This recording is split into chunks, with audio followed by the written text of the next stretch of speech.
আল্লাহ নবী আদম থেকে নিয়ে নবী মুহাম্মদ পর্যন্ত যত নবী পাঠাইছেন, সমস্ত নবীদের যিনি নবী, সমস্ত নবীদের যিনি সাইয়্যিদ, সমস্ত নবীদের যিনি নেতা, সেই মুহাম্মদ আরবি সাল্লাল্লাহু আলাইহি ওয়াসাল্লামকে আমাদের নবী হিসেবে আল্লাহ পাঠাইছেন।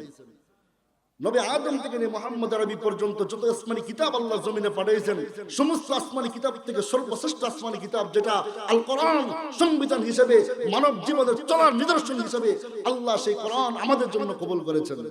শুধু তাই না, নবী আদম থেকে নিয়ে কিয়ামত পর্যন্ত যত মানুষ আসবে, আর ওই মানুষদের মধ্যে সর্বোত্তম যারা হবে কিয়ামতের দিন, সেই মানুষগুলো হলাম আমরা। এখন আমাদের কিছু দায়িত্ব আছে কি আছে না? আল্লাহ তো ইচ্ছা করলে পারতেন নবী আদমের উম্মতকে এত কিছু দিতেন, সবগুলো আল্লাহ আমাদেরকে কেন দিলেন? কথা বুঝেন নাই? সবগুলো আল্লাহ আমাদেরকে কেন দিলেন? কিতাব হিসাবে আল্লাহ আমরা উত্তম কিতাব পেয়েছি, নবী হিসাবে উত্তম নবী পেয়েছি, মানব সম্প্রদায়ের ভিতরে উত্তম হিসাবে আল্লাহ আমাদেরকে দিয়েছেন। তো এত কিছু দেওয়ার পর আল্লাহ বলছেন তোমরা দুইটা কাজ করবে। কয়টা কাজ? খুব ভালো করে শুনবেন, কয়টা কাজ? আল্লাহ বলছেন কুনতুম খায়রা উম্মাহ, আমি আল্লাহ তোমাদের উত্তম উম্মত হিসেবে ঘোষণা করেছি। উখরিজাত লিন-নাস, দুইটা কারণে। এক নম্বর হচ্ছে তা'মুরুনা বিল মা'রুফ, হে উম্মতে মুহাম্মাদিরা কান খুলে রেখো, শুনো, কান খুলে শুনো, তোমরা সৎ কাজের আদেশ দিবা। কি দিবা? তোমরা সৎ কাজের আদেশ দিবা। ওয়া তানহাউনা আনিল মুনকার, অসৎ কাজ থেকে মানুষদেরকে বিরত রাখবা। কথা বুঝছেন? তা'মুরুনা বিল মা'রুফ, সৎ কাজের আদেশ। যেমন আজকের এই মজলিস যারা করছে, মাহফিলের ব্যবস্থাপনা যারা করছেন, ওনারা সৎ কাজের আদেশ দিয়েছেন না? যে যুবক ভাইরা যে মাহফিলটা করছেন, ইচ্ছা করলে মাহফিলের পরিবর্তে কি করতে পারতো? ডান্সের আয়োজন করতে পারতো না? এলাকায় হয় না? আপনাদের শহরে হয় না? নাটক কি গান বাজনা হয় না? সেগুলোর পরিবর্তে তারা কি করছে? ওয়াজ মাহফিল। তা'মুরুনা বিল মা'রুফ, তোমরা সৎ কাজের আদেশ দিবা। ওয়া তানহাউনা আনিল মুনকার, অসৎ কাজ থেকে মানুষদেরকে বিরত রাখবা। জমিনের, দেশের এবং জনপদের, গ্রামের যেই কোণারে যেই কিনারে অসভ্যপনা চলবে, বেহায়াপনা চলবে, উলঙ্গপনা চলবে, আল্লাহ শরিয়া বিরোধী কাজ চলবে, আহকাম বিরোধী কাজ চলবে, ঈমান বিরোধী কাজ চলবে, ইসলাম বিরোধী কাজ চলবে, নবী বলেন হে আমার উম্মতেরা, হে আমার সাহাবায়ে কেরাম, গর্জে উঠবা, তলোয়ার দেয়া দাঁড়াবা, হাত দ্বারা প্রতিহত করবা। যদি হাত দ্বারা প্রতিহত করতে না পারো, জবান দ্বারা প্রতিহত করবা। যদি জবান দ্বারা প্রতিহত করতে না পারো, অন্তর দ্বারা বিদ্বেষ পোষণ করবা। কারণ শরিয়া বিরোধী কোনো কাজ হলে, আল্লাহর কোরআন বিরোধী কোনো কাজ হলে, ইসলাম বিরোধী কোনো কাজ হলে কোন মুসলিম চুপ থাকতে পারে? কোন মুসলিম চুপ থাকতে পারে? আপনারা চুপ থাকবেন? আল্লাহ আমাদেরকে নবী আদম থেকে নিয়ে মুহাম্মদ আরবি পর্যন্ত এতগুলো শ্রেষ্ঠত্ব দিয়েছেন এই কারণটাতেই।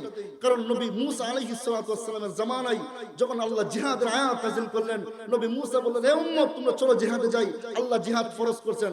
তখন নবী মুসার উম্মতরা কি বলছিল জানেন? নবী মুসা যখন তার উম্মতকে বলল চলো আল্লাহ জিহাদ ফরজ করেছেন, জিহাদের আদেশ দিয়েছেন, চলো আমরা জিহাদে যাই, তখন নবী মুসার উম্মতরা বলে ইযহাব আনতা ওয়া রাব্বুকা ফাকাতিলা ওয়া ইন্নাহা হুনা কায়িদুন, হে মুসা যদি আপনারা মারামারি করতে ভালো লাগে আপনি আর আপনি আল্লাহকে যুদ্ধ করেন, আমরা পারতাম না। কে বলছিল? মুসা আলাইহিস সালাতু ওয়াস সালাম উম্মত। মুসা আলাইহিস সালাতু ওয়াস সালামকে বলছে যে আপনারা ভালো লাগে আপনি আর আপনি আল্লাহকে যুদ্ধ করেন, আমরা পারতাম না। একই কথা যখন নবী মুহাম্মদ আরবি তার উম্মতকে বলল, ও সাহাবায়ে কেরাম কুফর তো চলে আসছে, আবু জাহেলের বাহিনী, আবু সুফিয়ানের সম্মিলিত বাহিনী গোটা মদিনাকে ঘেরাও করে ফেলছে, আমাদের হইতে আর শেষ রক্ষা নাই, আমাদেরকে মেরে ফেলবে। ও আমার সাহাবায়ে কেরাম পরামর্শ দাও কি করা যায়? আনসারদের মধ্যে মুহাজির আনসারদের ভিতরে এক সাহাবী দাঁড়িয়ে গেলেন, সাদ ইবনে মুআজ, ইয়া রাসূলুল্লাহ আপনি ভয় পাবেন না, ভয় পাওয়ার কোনো কারণ নাই, নাহনু নুকাতিলু ফি সাবিলিকা ফি সাবিলিল্লাহ বিয়ামিনিকা ওয়া শিমালিকা ওয়া খালফিকা ওয়া আমামিকা। ইয়া রাসূলুল্লাহ আমরা আপনার সাহাবারা জিন্দা থাকতে আপনার ইজ্জতের উপরে, আপনার গায়ের উপরে আবু সুফিয়ান, আবু জাহেল আক্রমণ করবে, হাত তুলবে, রাসূল আপনি স্বপ্ন পাইবেন না, বরং নাহনু নুকাতিলু ফি সাবিলিল্লাহ বিয়ামিনিকা ওয়া শিমালিকা ওয়া খালফিকা ওয়া আমামিকা। ইয়া রাসূলুল্লাহ মক্কা থেকে মুশরিকরা আসতেছে, আবু জাহেলের বাহিনী আসতেছে, আবু সুফিয়ানের বাহিনী আসতেছে, তারা যখন আক্রমণ করবে, ইয়া রাসূলুল্লাহ আমি আউস এবং খাজরাজের সর্দার বলছি, আমি মদিনার একজন প্রভাবশালী ব্যক্তি বলছি, ইয়া রাসূলুল্লাহ আমরা আপনার ডাইনে থেকে, আপনার বামে থেকে, আপনার পিছন থেকে, আপনার সামনে থেকে আল্লাহর রাস্তায় যুদ্ধ করব, আপনাকে সেফটি দিব। ইয়া রাসূলুল্লাহ যদি আল্লাহ আমাদেরকে সাহায্য করেন, আবু সুফিয়ানের বাহিনী, আবু জাহেলের বাহিনী, উতবা শাইবাদের বাহিনী আল্লাহ লাঞ্ছিত করবেন, পরাজিত করবেন। ইতিহাস সাক্ষী, আসমান এবং জমিন সাক্ষী, মক্কার মদিনার চতুর্দিক দিয়ে আবু জাহেল এবং আবু জাহেল এবং আবু সুফিয়ানের সম্মিলিত বাহিনী যখন ঘেরাও করলো, আল্লাহ উহুদের ময়দানকে, উহুদের পুরো ময়দান থেকে এবং উহুদের পূর্বে গোটা বদরের ময়দান থেকে কুফর কুফরের জন্য, আবু জাহেলের বাহিনীর জন্য, আবু সুফিয়ানের বাহিনীর জন্য পরাজিতের ময়দান দিয়ে দিলেন। গোটা বদরে মায়ের খাইতে খাইতে আবু জাহেল এবং আবু সুফিয়ানের বাহিনীরা মদিনা থেকে পলায়ন করেছিল। উহুদের বছর ভাই মনিটর ভাই কই উনি কই পরের বক্তব্য যে অবস্থা খারাপ হয়ে যাবে। এর পরের বছর আসলো আবু সুফিয়ানের বাহিনী, যা আমরা বদরে পরাজিত হয়েছি, এবার মদিনা থেকে মুহাম্মদকে সাইজ করব, ঠিক আছে। সে পুরা সৈন্য বাহিনী নিয়ে উহুদে আসলো। উহুদে আসার পর প্রাথমিক সময়ে শুরুতে মুসলমানরা কিছুটা পরাজয় বরণ করলো বা এক প্রকার পরাজিত হয়ে গেল। তখন আবু সুফিয়ান একটা উঁচু পাহাড়ে দাঁড়ায়া সে ঘোষণা করে, আফিল কওম ইবনে আব্দুল মুত্তালিব, ও সাহাবায়ে কেরাম মুসলমানরা, তোমাদের ভিতর কি আব্দুল মুত্তালিবের সন্তান বংশধর মুহাম্মদ আরবি সাল্লাল্লাহু আলাইহি ওয়াসাল্লাম জীবিত আছেন? তখন রাসূল সাহাবায়ে কেরামকে বললেন, ও আমার সাহাবায়ে কেরাম, আবু সুফিয়ান আমাদেরকে ব্যক্তি অ্যাটাক করতেছে, আবু সুফিয়ান আমাদেরকে ব্যক্তি আক্রমণ করতেছে, তোমরা চুপ থাকো, কোনো জবাব দিও না। সাহাবায়ে কেরাম সবাই চুপ। এবার আবু সুফিয়ান আবার ঘোষণা করে, আবিল কওম ইবনে আবি কুহাফা, ও মুসলমানরা, তোমাদের ভিতর কি আবু বকর সিদ্দিক জীবিত আছে? সাহাবায়ে কেরাম বলেন, চুপ থেকে জবাব দিও না। আবু সুফিয়ান আবার ঘোষণা করে, আফিল কওম ওমর ইবনুল খাত্তাব, আফিল কওম ইবনে আব্দুল মুত্তালিব ইবনে আবি তালিব, তোমাদের ভিতর ওমর এবং আবি তালিব, আলী ইবনে আবি তালিব কি জীবিত আছে? তখন রাসূল বললেন, ও সাহাবায়ে কেরাম, আবু সুফিয়ান একা একা চিল্লাইতেছে, আমাদেরকে গালিগালাজ করতেছে, কিছু বইল না, সে চিল্লায় চলে যায়। তখন আবু সুফিয়ান সে তখন ঘোষণা করে, যেহেতু মক্কাতে মদিনাতে উহুদের প্রান্তরে মুহাম্মদ নাই, আবু বকর নাই, ওমর নাই, উসমান নাই, আলী নাই, তাহলে ইসলাম পরাজিত হয়ে গেছে, ইসলাম দুনিয়া থেকে নিশ্চিহ্ন হয়ে গেছে, ইসলাম আর কোমর সোজা করে দাঁড়াতে পারবে না। তখন আবু সুফিয়ান খুব আনন্দের সহিত বিজয়ের স্লোগান দিল, আলা হুবাল। কি বলছিল? আলা হুবাল, হুবালের জয় হোক। বাংলাদেশে গত 16 বছর শুনছেন না, লেডি ফেরাউন একটা ছিল, খাবার শুরুতে বইতে, ঘুমাইতে উঠতে, টয়লেটে যাইতে কি বলতে গেলি জয় বাংলা বুঝতো না? জয় বাংলা মানে কি? সবকিছু বড় ওই জয়, বাংলায় সবচেয়ে বড়। আরে না, বড় কে জানেন না? বড় কে? দিল্লি বড়, ওয়াশিংটন বড়, চাইনা বড়, মস্কো বড়। বড় কে? আল্লাহ। সবচেয়ে বড় কে? আল্লাহ। তখন আবু সুফিয়ান ঘোষণা করে, যেহেতু উহুদের ময়দানে মুহাম্মদ নাই, আবু বকর নাই, ওমর নাই, উসমান নাই, আলী নাই, তাহলে ইসলাম কোমর ভেঙে গেছে, ইসলাম কোনোদিন কোমর সোজা করে দাঁড়াতে পারবে না। তখন সে বিজয়ের স্লোগান দেয় জয় বাংলার মতো। তখন আবু সুফিয়ান বলছিল, আলা হুবাল, হুবালের জয় হয়েছে। তখন রাসূল বললেন, ও আমার সাহাবায়ে কেরাম, এতক্ষণ আবু সুফিয়ান ব্যক্তি অ্যাটাক করেছিল, আমরা চুপ ছিলাম, কোনো জবাব দেই নাই, কারণ ব্যক্তি অ্যাটাকের পরিবর্তে পাল্টা রিঅ্যাকশন ইসলাম সমর্থন করে না, ইসলাম উৎসাহিত করে না, আমরা চুপ ছিলাম। এখন যখন আবু সুফিয়ান উহুদের ময়দান আল্লাহর জমিনে সে গায়রুল্লাহর বরত্বের স্লোগান তুলছে, বরত্বের আওয়াজ তুলছে, গায়রুল্লাহর বরত্বের আওয়াজ তুলছে, ও আমার সাহাবায়ে কেরাম প্রতিহিত করো, জবাব দাও, আবু সুফিয়ানের মুখে জবাব নিক্ষেপ করো। এতক্ষণ আল্লাহ রাসূল কেন চুপ ছিলেন? কারণ আবু সুফিয়ান আল্লাহকে গালি দেয় নাই, আল্লাহর জমিনে গায়রুল্লাহর আওয়াজ তুলে নাই, এতক্ষণ শুধু ব্যক্তি অ্যাটাক করেছিল। রাসূল চুপ ছিলেন যখন আবু সুফিয়ান উহুদের ময়দানে আল্লাহর পরিবর্তে গায়রুল্লাহর বরত্বের স্লোগান তুললো। তখন রাসূল বলেন, সাহাবায়ে কেরাম তোমরা চুপ থাকো না, হে আমার উম্মতরা, কিয়ামত পর্যন্ত আল্লাহর জমিনে যদি গায়রুল্লাহর বরত্বের আওয়াজ কেউ তুলে, তার জবানকে তোমরা প্রতিহত করবা, তাকে দমন করবা। তখন রাসূলুল্লাহ সাল্লাল্লাহু আলাইহি ওয়াসাল্লাম সাহাবায়ে কেরাম বলেন, ইয়া রাসূলুল্লাহ, আবু সুফিয়ানের পরিবর্তে আমরা কি বলবো, জবাব শিখিয়ে দেন। তখন রাসূল জবাব শিখিয়ে দিলেন, আল্লাহু আ'লা ওয়া আজাল, আল্লাহু আকবার, আল্লাহু আকবার। ও সাহাবায়ে কেরাম, বদরের জমিনটা তো ছিল আল্লাহর। আবু সুফিয়ান বদরের জমিনে, উহুদের জমিনটা ছিল আল্লাহর। উহুদের জমিনে আবু সুফিয়ান গায়রুল্লাহর বরত্বের আওয়াজ তুলেছে। আল্লাহর কসম, জমিনে আল্লাহর চাইতে বড় কেউ হতে পারে না। আল্লাহর কসম, জমিনে আল্লাহর চাইতে বড় কোনো নেতা হতে পারে না, কোনো ক্ষমতাসীন হতে পারে না। যদি কেউ মনে করে আমি আল্লাহর চাইতে বড়, আল্লাহ বলেন ফেরাউন থেকে শিক্ষা নে। যে ফেরাউন বলছিল আনা রাব্বুকুমুল আ'লা, মৃত্যুর সময় মুখে ফেক ঢুকায় মারছি।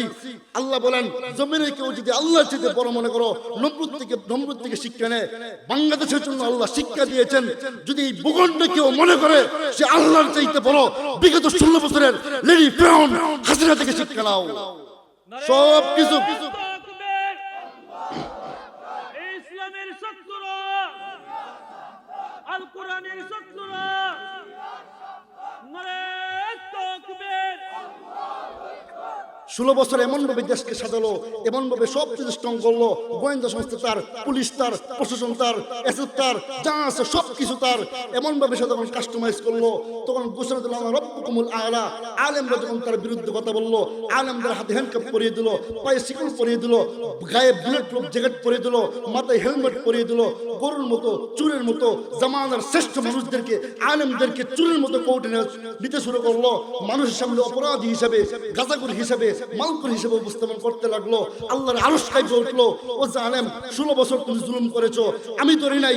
সর্বশেষ যখন তোমার জুলুম আল উলামা ওয়ারাসাতুল আম্বিয়া, নবীর ওয়ারিসদের বিরুদ্ধে গেছে, নাইবে নবীদের বিরুদ্ধে গেছে, আমি আল্লাহ তোমাকে ছাড় দিব না, আমি আল্লাহ তোমাকে অস্ত্রের সম্মুখে তোমাকে পরাজিত করব না। বরং সাধারণ মানুষ, ছাত্র জনতা যখন আল্লাহু আকবার স্লোগানে, আল্লাহু আকবার স্লোগানে যখন বঙ্গভবনের দিকে গেল, আল্লাহর কসম কিছুই নিতে পারে নাই, ইজ্জতটা নিয়ে কিছু মধ্যে একটা হেলিকপ্টার নিয়ে ভাগছে। সাক্ষী আছেন আপনারা? আল্লাহ বলছেন, কেউ যদি জমিনে মনে করে আমি আল্লাহর চাইতে বড়, ফেরাউন থেকে শিক্ষা নাও। আল্লাহ বলছেন, কেউ যদি মনে করে জমিনে আমি আল্লাহর চাইতে বড়, হামান থেকে শিক্ষা নাও, কারুন থেকে শিক্ষা নাও, আবু জাহেল, আবু লাহাব, উতবা, শাইবা থেকে শিক্ষা নাও। যদি এরপরও তোমরা শিখতে না চাও, বাংলাদেশে আমি তোমাদের জন্য জলজান্ত একটা উদাহরণ দিয়েছি। 16 বছরের লেডি ফেরাউন থেকে তোমরা শিক্ষা নাও। আরে সেটা ছিল অনেক বড় ক্ষমতাবান, সবকিছুই তার ছিল। আল্লাহর কসম, তাওহীদ জনতার সম্মুখে, বিপ্লবী জনতার সম্মুখে টিকতে পারে নাই, টিকতে পারে নাই। মান সম্মান পুরা সব কিছু রাইখা দিল্লি গেছে। কই গেছে? শিক্ষা আছে তো ইনশাআল্লাহ। ভবিষ্যতে কোন জালেম যদি, নব্য ফ্যাসিস্ট যদি, নব্য ফেরাউন যদি আবার সেই একই কায়দায় ফেরাউন, হামান, নমরুদ, আবু জাহেল, উতবা, শাইবাদের মতে 16 বছরের লেডি ফেরাউনের মধ্যে গর্জে উঠে প্রতিহত করবেন তো? এটা কার শিক্ষা? কার শিক্ষা? নবীর শিক্ষা। নবী বলেছেন, জমিন আল্লাহর বরত্বের ঘোষণা চলবে। কথা বলেন, জমিন আল্লাহর বরত্বের ঘোষণা চলবে। জমিন আল্লাহর বরত্বের ঘোষণা চলবে। জমিন আল্লাহর সবচেয়ে বড়। ব্যক্তি জীবনে আল্লাহ বড়, সামাজিক জীবনে আল্লাহ, রাষ্ট্রীয় জীবনে আল্লাহ, পারিবারিক জীবনে আল্লাহ, আন্তর্জাতিক পরিমণ্ডলে আল্লাহ। আল্লাহ আছে তো দুনিয়া আছে, আল্লাহ আছে তো দুনিয়া থাকবে, আল্লাহ আছে তো দুনিয়া আছে, শরিয়া আছে দুনিয়া থাকবে, ইসলাম আছে তো দুনিয়া আছে। আল্লাহর কসম, যেদিন থেকে এই উম্মতরা, এই মানুষরা আল্লাহর নাম ভুলে যাবে, শরিয়ার নাম ভুলে যাবে, ইসলামের নাম ভুলে যাবে, আল্লাহ বলেন আমি জমিন থাকবো না, আমি গোটা জমিন কিয়ামত ঘোষণা করব। জমিন থাকবে, আল্লাহর নাম না থাকলে জমিন থাকবে না। রাসূল শিক্ষা দিয়েছেন, আল্লাহর বরত্বের পরিবর্তে গায়রুল্লাহ স্লোগান যখন জমিনে তুলবা, গায়রুল্লাহর জমিন যখন আওয়াজ জমিনে উঠবে, যখন শরিয়া বিরোধী কাজ চলবে, ইসলাম বিরোধী কাজ চলবে, প্রতিহিত করবা। নবীর শিক্ষা, রাসূলের শিক্ষা, কোরআনের শিক্ষা। আলহামদুলিল্লাহ হামদান কাসীরান মুবারাকান ফীহি ونشهد أن لا إله إلا الله وحده لا شريك له ونشهد أن سيدنا وسندنا ونبينا ومحبوبنا ومعشوقنا ومولانا محمد صلى الله عليه وسلم جاء بالبينات والهدى وعلى آله. ولقد بعثنا في كل أمة رسولا أن اعبدوا الله واجتنبوا الطاغوت. وقال النبي صلى الله عليه وسلم يوشك أن تداعى عليكم الأمم كما تداعى الأكلة إلى قصعتها. قال قائل يا رسول الله ومن يومئذ نحن قلة. قال بل أنتم كثير ولكنكم غثاء كغثاء السيل. ولينزعن الله في صدوركم المهابة وليقذفن الله في قلوبكم الوهن. قال قائل يا رسول الله وما الوهن؟ قال حب الدنيا وكراهية الموت. آمنت بالله صدق الله العظيم وصدق رسوله النبي الكريم ونحن على ذلك من الشاهدين والشاكرين والحمد لله رب العالمين. اللهم صل على محمد وعلى آل محمد كما صليت على إبراهيم وعلى آل إبراهيم إنك حميد مجيد اللهم بارك على محمد كما باركت على إبراهيم وعلى آل إبراهيم إنك حميد مجيد একবারে ঠিক করে নেন হ্যাঁ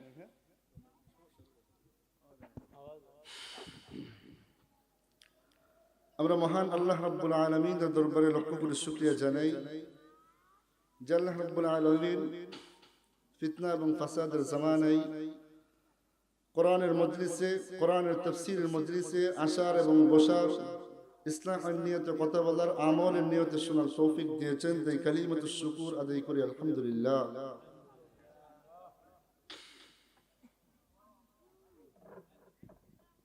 রাসূল হাদিসের মধ্যে বলেন কিয়ামতের আগে মুসলিম উম্মার অবস্থা হবে এরকম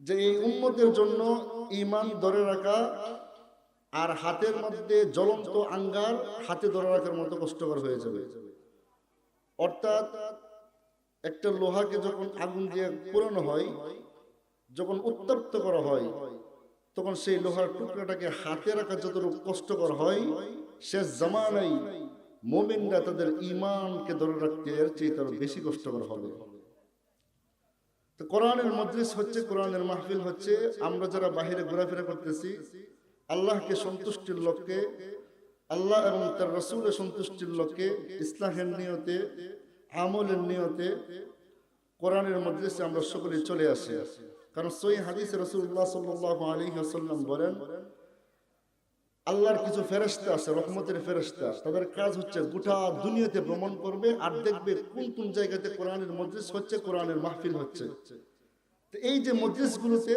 তারা রিপোর্ট করবে আল্লাহর কাছে রিপোর্ট জমা দিবে আল্লাহ অমুক এলাকার সেই কান্তর এলাকার শীতের ভিতরে কষ্টের মধ্যে নদীর পাড়ে তারা আপনার আয়েশা হুজুরের বয়ান শুনতেছে কি বয়ান আল্লাহ আপনার দ্বীনের কথা আপনার কথা রাসূলের মহব্বতের কথা আপনার মহব্বতের কথা তা আল্লাহ ফেরেশতাদেরকে জিজ্ঞাসা করেন তাদের উদ্দেশ্যটা কি কি কারণে আসছে বলছি আল্লাহ আপনাকে সন্তুষ্টির জন্য আল্লাহ জিজ্ঞাসা করেন আমাকে সন্তুষ্টি করে লাভ কি তখন ফেরেশতারা বললেন আল্লাহ তারা জান্নাতকে চাওয়ার জন্য জান্নাতকে পাওয়ার উদ্দেশ্যে তারা এখানে সমবেত হয়েছে তখন আল্লাহ আবার ফেরেশতাদেরকে জিজ্ঞাসা করেন তারা কি জান্নাত জাহান্নাম দেখছে ফেরেশতারা বলেন না আল্লাহ দেখে নাই আল্লাহ তখন ঘোষণা করেন যে বান্দারা জান্নাতকে দেখে নাই জাহান্নামকে দেখে নাই আমি আল্লাহকে দেখে নাই রাসূলকে দেখে নাই তারপর আল্লাহর মহব্বতে রাসূলের মহব্বতে কোরআনের মজলিসে কোরআনের দর্শে যারা উপস্থিত হয়েছে ও আমার ফেরেশতারা তোমরা সাক্ষী থাকো উপস্থিত সকল জনতাকে আমি আল্লাহ মাফ করে দিলাম তাহলে কোরআনের মজলিসগুলো খুবই গুরুত্বপূর্ণ তাফসীরগুলো খুবই গুরুত্বপূর্ণ অল্প সময় হয়তো বছরে কয়েকদিন এই এলাকাতে কয়টা মাহফিল হয় জানি না সর্বোচ্চ 2-1টা মাহফিল তো সারা বছর আপনি আপনার ব্যস্ততায় থাকেন অন্তত বছরের ভিতরে 2টা দিন 3টা দিন যদি কোরআনের মজলিস হয় কোরআনের মাহফিল হয় নিজ আগ্রহে দিনের ক্ষেত্রে আল্লাহ এবং তার রাসূলের মহব্বতে সকলে আসার এবং বসার এবং দ্বীনি আলোচনা শোনার ইসলামের সহিত ফায়দার সহিত যেন শোনার তৌফিক হয় আমরা আল্লাহ রাব্বুল আলামিনের দরবারে সেই তৌফিক কামনা করি আর সবচেয়ে বড় বিষয় হচ্ছে আমাদের বর্তমান যে মহব্বত অন্তরে দ্বীনের প্রতি মহব্বত তেমন নাই আল্লাহ এবং রাসূলের মহব্বত নাই সব মহব্বত চলে গেছে কোই নির্দিষ্ট দিনকে কেন্দ্র করে দুনিয়ার যত ভালোবাসা আছে সব ভালোবাসা নিয়ে নিয়েছে 14 ফেব্রুয়ারি দুনিয়ার যত ভালোবাসা আছে সব ভালোবাসা নিয়ে নিয়েছে প্রেমিকার প্রেমিকা একটা সময় এরকম ছিল আল্লাহর দ্বীনের জন্য রাসূলের জন্য সাহাবায়ে কেরামের জন্য সাহাবায়ে কেরাম রাসূল এবং আল্লাহকে ভালোবাসতে গিয়ে জীবনের সব কিছু বিসর্জন দিয়ে দিয়েছেন কুরবানি দিয়ে দিয়েছেন মুতার এক যুদ্ধে রাসূলুল্লাহ সাল্লাল্লাহু আলাইহি ওয়াসাল্লাম সাহাবায়ে কেরামকে বললেন তবুকের যুদ্ধে ও সাহাবায়ে কেরাম যুদ্ধ আমরা করব কুফফারদের বিরুদ্ধে আমাদের কাছে সামান নাই মাল নাই তোমরা যা যা পারো নিয়ে আসো রাসূল আবু বকরকে জিজ্ঞাসা করেন আবু বকর তুমি কি আনছো তখন আবু বকর রাদিয়াল্লাহু আনহু বলেন ইয়া রাসূলুল্লাহ আমার ঘরে যা আছে আমি সব কিছু নিয়ে আসছি রাসূল জিজ্ঞাসা করেন তাহলে ঘরে রাখছোটা কি সিদ্দিক আকবর বলেন ইয়া রাসূলুল্লাহ আমার ঘরে আল্লাহ এবং তার রাসূলের মহব্বত আল্লাহ এবং তার রাসূলের নামটা রেখে আসছি বাকি যা আছে সব কিছু নিয়ে আসছি তো দ্বীনের জন্য সাহাবায়ে কেরাম সব কিছু দিয়ে দিতেন জীবন পর্যন্ত কুরবানি করে দিতেন কত সাহাবায়ে কেরাম রাসূলের ভালোবাসায় সেই খুবাইব খাব্বাবকে যখন হত্যা করা হয় ওনাকে শুলিতে চড়ানো হলো আগের জামানায় শাস্তি ছিল শুলিতে চড়ানো হতো, জিন্দা অবস্থায় শরীর থেকে চামড়া কয়ে নিত। যখন এই অবস্থায় ছিল তখন কুফাররা, মক্কার মুশরিকরা, বেঈমানরা সেই খুবাইব রাদিয়াল্লাহু আনহুকে বলেন যে ও খুবাইব, তোমাকে আমরা মুক্তি দেব একটা শর্তে, তুমি শুধু এতটুকু রাজি হও যে তুমি আজকে যে অবস্থায় আছো, আমরা এই অবস্থায় তোমার পরিবর্তে তোমাদের যে নবী আছে মুহাম্মদ সাল্লাল্লাহু আলাইহি সাল্লামকে নিয়ে আইসা শুলিতে চড়াবো। তুমি যদি এতটুকু বলো আমরা তোমাকে ছেড়ে দেব। খুবাইব খাত্তাব বলে, হে মক্কার মুশরিকরা, আরে রাসূলকে তো শুলিতে চড়ানো দূরের কথা, আমি রাসূলের প্রতি এতটুকু অন্তরে মহব্বত রাখি, এতটুকু ভালোবাসা রাখি, আমি খুবাইব কখনো চাই না রাসূলকে শুলিতে চড়ানো হোক, বরং আমি তো চাই না আল্লাহ রাসূলের গায়ে, আল্লাহ রাসূলের পায়ে একটা কাঁটা বিদ্ধ হোক, আমি কখনো এটা চাই না রাসূল শুলিতে চড়ানো হোক। মক্কার মুশরিকরা, কুফাররা তখন আরো বেশি রাগান্বিত হয়ে খুবাইব রাদিয়াল্লাহু আনহুকে জীবন্ত অবস্থায় শরীর থেকে চামড়া তুলে নেওয়া হয়। শরীর থেকে জ্বলন্ত অবস্থায় যখন চামড়াগুলো খুলে নেওয়া হয়, তিনি তাদের নামে বদ্দা করেছিলেন, আল্লাহ প্রত্যেককে আপনি হত্যা করেন, প্রত্যেককে আপনি ধ্বংস করেন। এরপরও জীবন দিয়ে দিয়েছেন রাসূলের প্রেমে, রাসূলের ভালোবাসায়, রাসূলের মহব্বতে। এরপরও তিনি অন্তত জবান থেকে এই কথার উচ্চারণ করেন নাই যে আমি কামনা করি আমার পরিবর্তে রাসূলকে তোমরা এখানে নিয়ে আসো। চিন্তা করছেন রাসূলের ভালোবাসা কি পরিমাণ ছিল? আর আজকে আমাদের সামনে রাসূলকে গালি দিয়ে মুশরিকরা, আমাদের সামনে বর্তমান সময়ের কুফাররা, মুরতাদরা, শাতিমে রাসূলরা রাসূলকে নিয়ে গালি দিয়ে কটূক্তি করে, আমাদের গায়েই লাগে না। আর নিজের প্রেমিক বা প্রেমিকের গার্লফ্রেন্ড বয়ফ্রেন্ডকে গালি দিলে একদম জয় করে বলে, ঠিক না? সেই কি পরিমাণে হক জানার ভালোবাসা উস্কে ওঠে। সারা জীবন দিনের পথে থাকছে, ইমানের উপরে থাকছে, বিয়ে করার পর এমন হয়েছে সে নামাজি আর পড়ে না। মানে বউর ভালোবাসা এতটুকু পড়ছে যে নামাজি আর পড়ে না। বউর ভালোবাসা এতটুকু পড়ছে দুনিয়া সব কিছু থেকে ছিন্ন বিচ্ছিন্ন করে ফেলছে সম্পর্ক। আছে না এরকম? মা বাবার করে জীবনের বড় একটা সময় সে ব্যয় করছে, মা বাবা থেকে সেফটি দিল, পিতামাতা তাকে সন্তান জন্ম দিল, পিতামাতা তাকে যত্ন করলো, দুনিয়ার শকুর চানাগুলো থেকে, বদমাশগুলো থেকে তাকে হেফাজত করে, সবকিছু থেকে তাকে নিরাপদ রেখে তাকে বড় করলো। একটা সময় পরে কি করলো? প্রেমের ভালোবাসায়, মহব্বতের ভালোবাসায় একবার সব কিছু থেকে ছিন্ন বিচ্ছিন্ন হইয়া ইমান থেকে সরে গিয়ে পর্যন্ত মানুষ কাফের হয়ে যায় তার আশিককে পাওয়ার জন্য। কথা ঠিক আছে? কিন্তু মুমিনের উচিত হচ্ছে আরে দুনিয়া যেভাবে হক সেভাবে যাক, কিন্তু আমার জীবন থাকা অবস্থায়, আমার রূহ থাকা অবস্থায়, আমার দেহে এক বিন্দু পরিমাণ রক্ত থাকা অবস্থায় আল্লাহর দ্বীনের জন্য, আল্লাহর জন্য, রাসূলের মহব্বতে আমার যা আছে সব কিছু উৎসর্গ করে দেওয়ার মানসিকতার নাম হচ্ছে মুমিন বা মুসলিম। মোহতারাম হাজিরিন, তো বলতেছিলাম আমি আপনাদের সম্মুখে কোরআনে কারীমের একটা আয়াতে কারিমা তেলাওয়াত করেছি এবং রাসূলের একটা হাদিস পাঠ করেছি।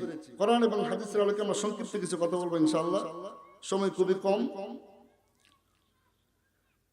নবী আদম আলাইহিস সালাতু ওয়াস সালাম থেকে নিয়ে নবী মুহাম্মদ আরবি সাল্লাল্লাহু আলাইহি ওয়াসাল্লাম পর্যন্ত লক্ষ লক্ষ নবী আসছেন।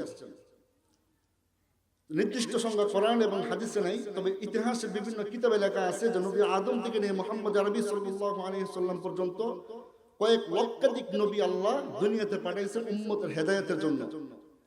এবং এই উম্মতের হেদায়েতের জন্য আল্লাহ বড় বড় কিছু আসমানি কিতাব নাযিল করেছেন। সব মিলে সর্বোচ্চ 100 বা 104টার মতো কিতাব। আর এর মধ্যে প্রধানত মৌলিকভাবে আল্লাহ 4টা কিতাব দিয়েছেন, কোরআন, তাওরাত, জাবুর এবং ইনজিল। এবং 4 জন বিশেষ রাসূলের উপর কিতাবগুলো নাযিল হয়েছে। তো উম্মতের হেদায়েতের জন্য আল্লাহ প্রথমে কি দিয়েছেন? 1 লক্ষ নবী পাঠাইছেন। মানব সম্প্রদায়ের হেদায়েতের জন্য আল্লাহ পরে কিতাব পাঠাইছেন। তো আমরা যে অবস্থানে আছি বর্তমান সময়ে, আমরা যে উম্মত, রাসূলুল্লাহ সাল্লাল্লাহু আলাইহি ওয়াসাল্লাম সাহাবায়ে কেরামকে নিয়ে সমবেত হয়ে আলোচনা করতেছেন। এর মধ্যে একবার রাসূল বলতেছেন যে পূর্বের যে জামানার যে নবীগুলো ছিল, পূর্বের জামানার যে উম্মতগুলো ছিল, তাদের বয়স ছিল 1000 বছর, 2000 বছর, 3000 বছর। বনী ইসরাঈলের বয়স কত ছিল জানেন?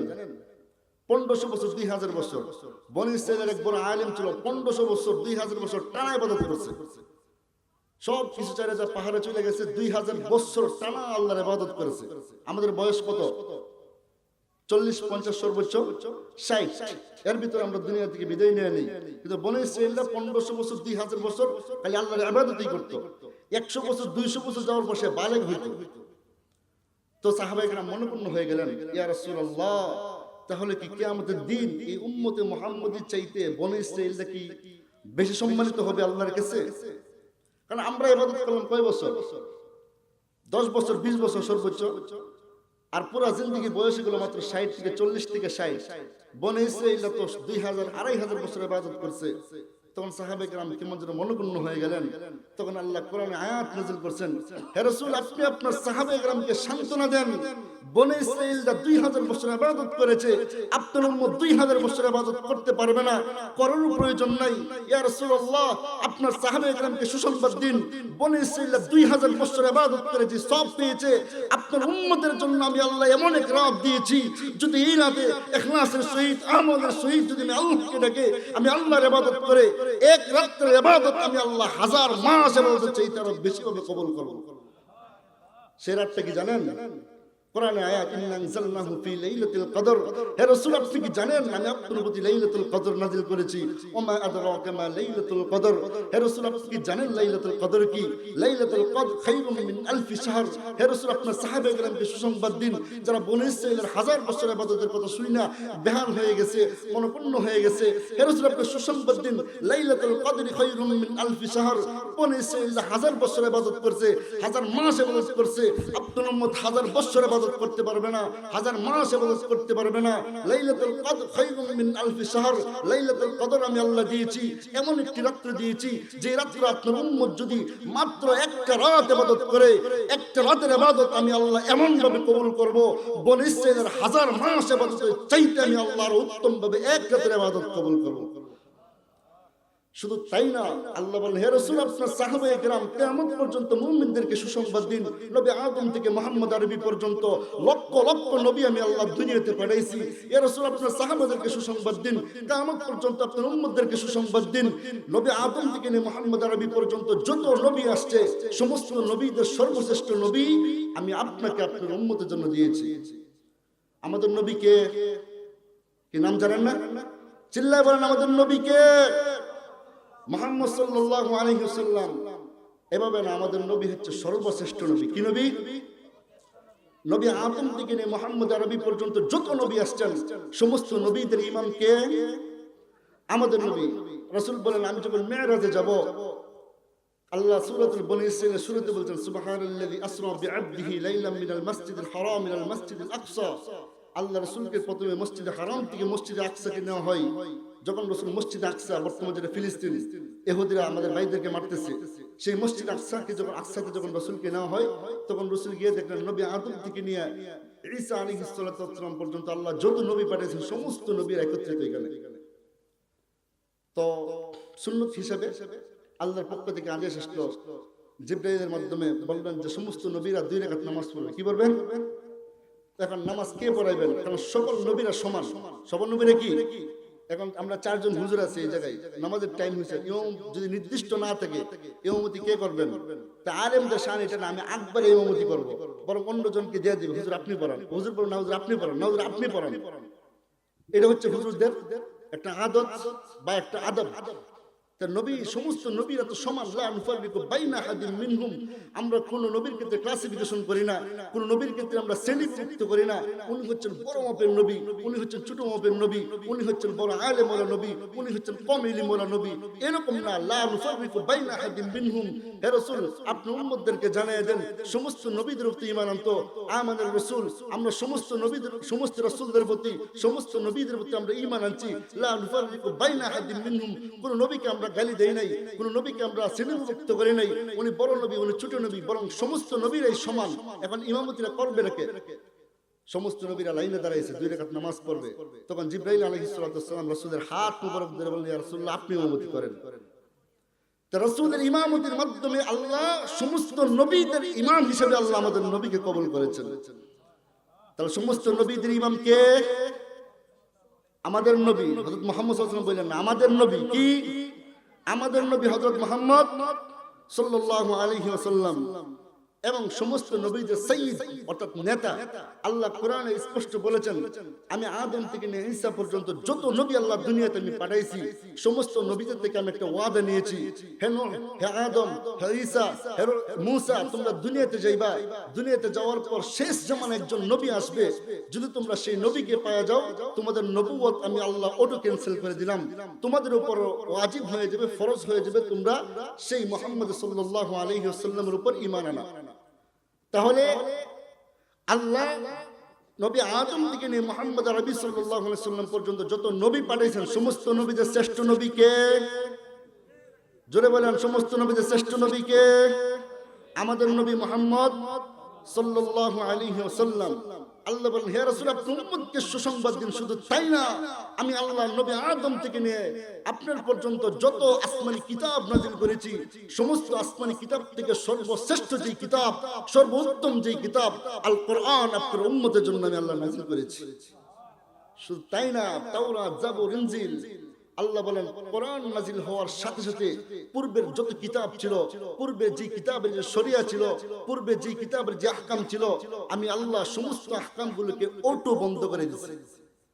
এখন কিসের আহকাম চলবে? শরিয়া কিসের চলবে? কোরআনের না তাওরাতের? এখন যদি কোনো খ্রিস্টান এসে বলে যে তোমাদের তো ঈসা আলাইহিস সালামকে নবী মানো, আর ঈসা আলাইহিস সালামের উপর কোন কিতাব নাযিল হয়েছে জানেন? ইনজিল। সে যদি এসে বলে যে তোমরা ইনজিল মানো না কেন, উত্তর কি হবে? কোরআন আসছে তো ইনজিল কি হয়ে গেছে?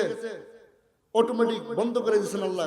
ইনজিলে আল্লাহ যা বলছেন সব সত্য বলছেন, সব সত্য আছে, কিন্তু কোরআন আসার সাথে সাথে যে ইনজিল নামক যে কিতাব আল্লাহ নাযিল করেছিলেন নবী ঈসার প্রতি, আল্লাহ নিজেই সেই কিতাবকে বন্ধ ঘোষণা করছেন, বাতিল ঘোষণা করছেন। এটা আর চলবে না। যদি কেউ আয়েশা বলে মুসা আলাইহিস সালামের উপর তাওরাত নাযিল হয়েছিল, তোমরা তাওরাত মানো না কেন, জবাব কি হবে? কোরআন আসছে তো তাওরাতে যে হুকুম ছিল, তাওরাতে যে শরিয়া ছিল, তাওরাতে যে আহকাম ছিল, আল্লাহ বন্ধ করে দিয়েছেন। এইভাবে কোরআন আসার সাথে সাথে পূর্বের নবীদের যত কিতাব ছিল 100-এরও বেশি কিতাব আল্লাহ মানসুখ করে দিয়েছেন, রহিত করে দিয়েছেন। আর কোরআনটাকে আল্লাহ এমন ভাবে সাজিয়েছেন, এমন ভাবে কাস্টমাইজ করেছেন, কিয়ামত পর্যন্ত কেউ যদি কোরআনকে মানে, নবী যে শরিয়া আনছেন, নবী যে আহকাম আনছেন, নবী যে সূরত এবং সিরাত দেখিয়ে গেছেন, যদি কোনো জনপদের, পৃথিবীর যে কোনো ভূখণ্ডের যে কোনো অধিবাসীরা যদি নবীর কোরআনকে মানে, নবীর শরিয়াকে মানে, নবীর আহকামকে মানে, আল্লাহর কসম কিয়ামত পর্যন্ত নতুন কোনো সংবিধানের প্রয়োজন নাই। আল্লাহর কসম কিয়ামত পর্যন্ত নতুন কোনো দর্শনের প্রয়োজন নাই। আল্লাহর কসম কিয়ামত পর্যন্ত রাষ্ট্র সমাজ গঠনে ভিন্ন কোনো মতাদর্শের প্রয়োজন নাই। একজন নবীর পর আরেকজন নবী কেন আসতো? কখনো মনে মনে প্রশ্ন করছেন? আল্লাহ তো নবী কেন পাঠাইলেন? একজন নবী পাঠালে তো সব চলতো না? আমাদের নবী আসছেন কত বছর আগে? 1500 বছর আগে। কিয়ামতের আগে কোন নবী আসবেন? কোন নবী আসবেন কিয়ামতের আগে? আসবে না। তাহলে একজন নবী হলে তো হইতো। আল্লাহ তো নবী কেন পাঠাইছেন? আল্লাহ একজন নবীর পরিবর্তে আরেকজন নবী পাঠাইছেন, কারণ একজন নবী দ্বারা এবং ওই নবীর উপর যে কিতাব নাযিল করেছেন, সেই কিতাব দ্বারা কিয়ামত পর্যন্ত উম্মতের জন্য, মানব সম্প্রদায়ের জন্য চলাফেরা বা তাদের জীবনযাপন পারফেক্ট ছিল না, উপযুক্ত ছিল না। এই জন্য আল্লাহ একজন নবীর পর আরেকজন নবী নিয়ে আসতেন, একজন নবীর পর আরেকজন নবী নিয়ে আসতেন। এক কিতাবের শেষ হয়েছে তো আরেক কিতাব নিয়ে আসতেন, এক নবীর উপর আরেক কিতাব, আরেক নবীর উপর আরেক কিতাব নাযিল করতেন। কিন্তু নবী মুহাম্মদকে পাঠানোর দ্বারা, মুহাম্মদ আরবি সাল্লাল্লাহু আলাইহি ওয়াসাল্লামকে দুনিয়াতে পাঠানোর দ্বারা আল্লাহ কিয়ামত পর্যন্ত নবীদের সমস্ত নবুয়তকে মনসুখ করে দিয়েছেন। নবীদের সমস্ত নবুয়তকে আল্লাহ বন্ধ করে দেন। কিয়ামত পর্যন্ত আর কোন নবীর প্রয়োজন নাই, কারণ নবী মুহাম্মদকে আমি আল্লাহ এমন শরিয়া দিয়েছি, নবী মুহাম্মদকে আমি আল্লাহ এমন আখলাক দিয়েছি, এমন সুরত দিয়েছি, এমন সিরাত দিয়েছি, এমন আহকাম শরিয়া দিয়েছি। কোন মানব সম্প্রদায় যদি নবী মুহাম্মদকে অনুসরণ করে, রাসূলের শরিয়াকে অনুসরণ করে, রাসূলের সুরতকে অনুসরণ করে, রাসূলের সিরাতকে অনুসরণ করে, আল্লাহর কসম কিয়ামত পর্যন্ত নতুন কোন সংবিধান লাগবে না, কিয়ামত পর্যন্ত নতুন কোনো মতাদর্শ, কোনো আধুনিক তন্ত্রমন্ত্র কিছুই লাগবে না, বরং তার জীবন সুন্দর সহিত এবং উত্তমের সহিত কিয়ামত পর্যন্ত জীবন পরিচালনা করতে পারবে। তাহলে আমরা আদম আলাইহিস সালাম থেকে নবী মুহাম্মদ পর্যন্ত যত নবী আল্লাহ পাঠিয়েছেন, সর্বপ্রথম সর্বোত্তম নবীকে, সর্বশ্রেষ্ঠ নবীকে আল্লাহ নবী আদম থেকে নবী মুহাম্মদ পর্যন্ত যত আসমানি কিতাব পাঠিয়েছেন, সমস্ত কিতাব থেকে সর্বশ্রেষ্ঠ কিতাব কি? আমাদের কিতাব। কি বলবেন? আমাদের কিতাব আল কোরআন। আল্লাহ বলেন, হে রাসূল, আপনি উম্মতকে আরো সুসংবাদ দিন, আপনার সাহাবায়ে কেরামকে আরো সুসংবাদ দিন। শুধু তাই না, আমি আল্লাহ আপনি মুহাম্মদ আরবি যে উম্মত দিয়েছি, এই উম্মতকে আমি আল্লাহ এমন ভাবে সৃষ্টি করেছি, আমি আল্লাহ এদের এমন ভাবে চুজ করেছি, নবী আদম থেকে নিয়ে নবী মুহাম্মদ আরবি পর্যন্ত যত মানব সম্প্রদায় ছিল, যত নবীর যত উম্মত ছিল, যত ওলির, যত পীর সাহেবের, যত খানকাওয়ালার যত মুরিদ ছিল, হে রাসূল, আপনার সাহাবায়ে কেরামকে কিয়ামত পর্যন্ত আপনার উম্মতকে সুসংবাদ দিন। সমস্ত মানব জাতির শ্রেষ্ঠ মানব জাতি হিসাবে উম্মতে মুহাম্মদকে আমি আল্লাহ ঘোষণা দিলাম। কথা বুঝছেন? নবী আদম থেকে নিয়ে কিয়ামত পর্যন্ত যত মানুষ আসবে সমস্ত মানুষদের থেকে সর্বশ্রেষ্ঠ মানুষ কারা? আমরা। কারা? বনী ইসরাইল, মুসা আলাইহিস সালামের উম্মত, নূহ আলাইহিস সালামের উম্মত, ইব্রাহিম আলাইহিস সালামের উম্মত। সবচেয়ে শ্রেষ্ঠ উম্মত কারা? সূরা আল ইমরান আল্লাহ স্পষ্ট বলেছেন, কুনতুম খায়রা উম্মাহ, আমি আল্লাহ তোমাদেরকে উত্তম উম্মত হিসেবে ঘোষণা দিয়েছি। কাদেরকে বলছেন? জোরে বলেন, কাদেরকে বলছেন? কুনতুম খায়রা উম্মাহ উখরিজাত লিন-নাস। নবী আদম থেকে নিয়ে কিয়ামত পর্যন্ত যত মানুষ আসবে আমি আল্লাহ সমস্ত মানব সম্প্রদায় থেকে উম্মতে মুহাম্মদীকে সর্বশ্রেষ্ঠ উম্মত হিসেবে আমি আল্লাহ ঘোষণা দিলাম। তাহলে আমরা কি পাইলাম? নবী হিসেবে আমরা কি পেয়েছি? সর্বশ্রেষ্ঠ নবী পেয়েছি। কিতাব হিসেবে আমরা কি পেয়েছি? কোরআন। কি পেয়েছি? কোরআনটা কি? কথা বুঝেন নাই? নবী আদম থেকে নিয়ে আল্লাহ যত কিতাব নাযিল করেছেন নবী মুহাম্মদ পর্যন্ত সর্বশ্রেষ্ঠ কিতাব কোনটি? আল্লাহ নবী আদম থেকে নিয়ে কিয়ামত পর্যন্ত যত মানুষ পাঠাইবেন সমস্ত মানব সম্প্রদায়ের ভিতরে সবচেয়ে উত্তম মানুষ কারা? আমরা। আল্লাহ আমাদেরকে কি নিয়ামত দিয়েছেন? রাসূল শুধু বয়ান করছিলেন সাহাবায়ে কেরামের মধ্যে যে বনী ইসরাঈল বয়স পেতে 1500 বছর, 2000 বছর, আমার উম্মত মধ্যে 60 বছর। সাহাবায়ে কেরাম মনঃপূর্ণ হয়ে গেলেন, ইয়া রাসূলুল্লাহ, তাহলে কিয়ামতের দিন কি বনী ইসরাঈলটা আমাদের থেকে উত্তম হয়ে যাবে? এতক্ষণের আলোচনায় কি বুঝছেন? বনী ইসরাঈল উত্তম হবে না আমরা উত্তম হব? কি কারণে আমরা? কারণ বনী ইসরাঈল 1000 মাস ইবাদত করে যে সওয়াব পেয়েছে, আল্লাহ উম্মতে মুহাম্মদের জন্য একটা রাত দিয়েছেন, যদি এই রাত ইবাদত করে 1000 মাস ইবাদতের চাইতে বেশি সওয়াব পাবে।